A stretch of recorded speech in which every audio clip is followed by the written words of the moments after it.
Hurmatli oilamiz, mana bugun juda ham quvonchli kunimiz, chunki bizani oilamizga juda ham mashhur aktrisa, manimcha butun dunyo biladi, bularning ijodlarini hamma yaxshi ko'radi.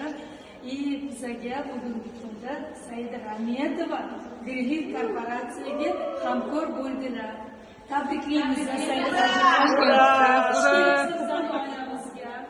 Iloyim mana shu Greenleaf oilada maza qilib mahsulotlarimizni ishlating. Butun oilangizga eko mahsulotlarni olib kirib, shu allergiyadan, har xil kasalliklardan chiqartirib, faqat chiroyli hayot, sog'lik, halol yashashga iloyim bo'lsin.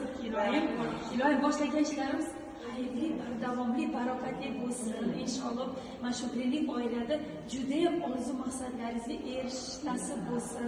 Chunki siz ставьте цель, ставьте мечты.